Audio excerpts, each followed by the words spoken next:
Dish cook பண்ணலாமா? சிங்கடி பியாஜ் போஸ்தோ. இது என்ன புதுசாக இருக்குது? இருங்க நான் ட்ரான்ஸ்லேட் பண்ணுறேன். சிங்டினா வந்து இறால், பியாஸ்னா வந்து வெங்காயம், அண்ட்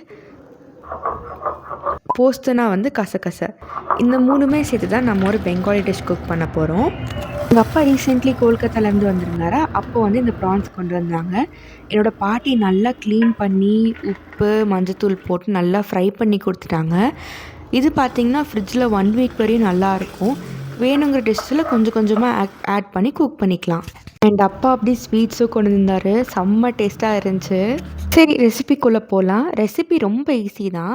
கடாயில் எண்ணெய் ஊற்றி சீரகம் போட்டு அதில் வெங்காயம் தக்காளி பச்சை மிளகாய் போட்டு நல்லா ஃப்ரை பண்ணிக்கணும். அதில் 2 மசாலா தான். மஞ்சத்தூள் மிளகாத்தூள் போட்டு அதுக்கப்புறம் நம்ம அரைச்ச கசகச பேஸ்ட்டை போட்டு நல்லா ஃப்ரை பண்ணிக்கணும். அதுக்கப்புறம் இதில் நம்ம ஃப்ரை பண்ண ஃபிஷ்லாம் ஆட் பண்ணி அதுவும் நல்லா கொஞ்சம் நேரம் ஃப்ரை பண்ணிவிட்டு மேலே கொத்தமல்லி தூவினாலே ரெடி. பிடிச்சிருந்தா கண்டிப்பாக கமெண்ட் செக்ஷனில் சொல்லுங்கள். Bye bye.